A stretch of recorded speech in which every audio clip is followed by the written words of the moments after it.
Hi there, Brenna Baucum, Collective Wealth Planning. This video is all about the Oregon PERS waiting time purchase.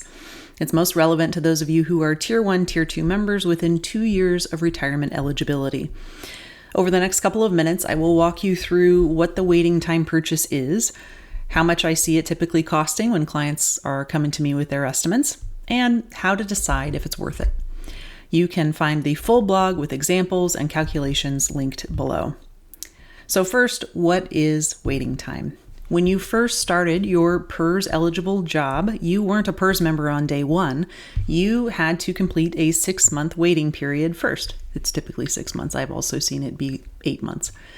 During that time, you were working, but no employer or employee PERS contributions were being made on your behalf.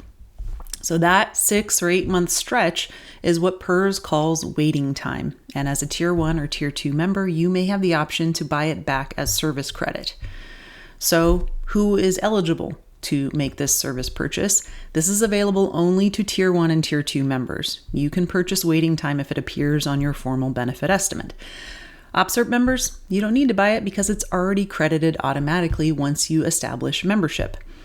Eligibility and cost always appear directly on your formal benefit estimate, usually on the last couple of pages. So let's talk about cost.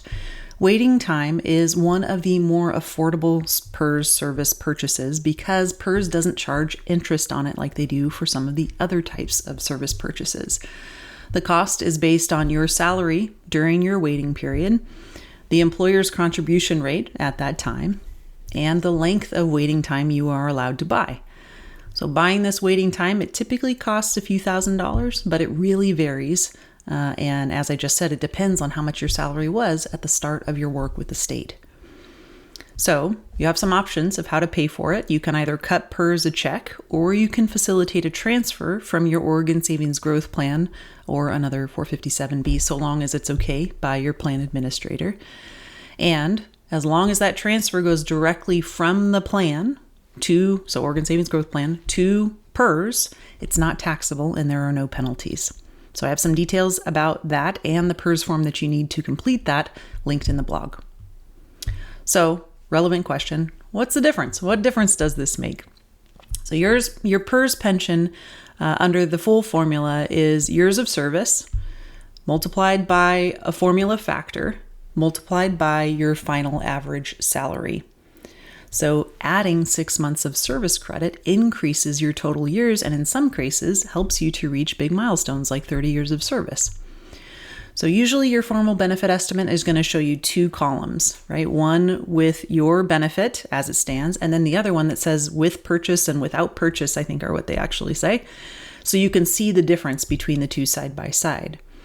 So if you are not within 2 years of retirement eligibility, you can still use the informal benefit estimate on your PERS OMS login. You can still get a sense of the differences between these two things and the impact that a service purchase like this could make.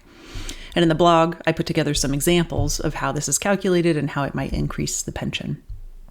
So anytime we're making an investment, we want to know what's the break even, right? How long do you have to collect your pension before it's worthwhile to have paid for that waiting time? So to find your break-even point, you're going to divide the cost of the purchase by the monthly pension increase. So say the cost is $3,700 to buy back your waiting time, and it's going to increase your pension by about $56 a month. So if you divide those two, that's about 5.5 years of a break-even.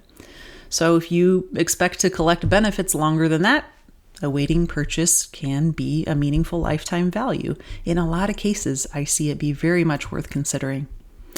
So, quick recap. Buying waiting time can add up to 6 months of service credit, or 8, depending on your record, boost your monthly pension, and sometimes accelerate your retirement eligibility date. But the right answer, as with all financial planning, the right answer depends on your numbers, your longevity and expectations, your overall retirement plan. So if you want a hand in reviewing your benefit estimate or running the break-even math, feel free to reach out. And be sure to check out the full blog linked below for more detail. Thanks for watching.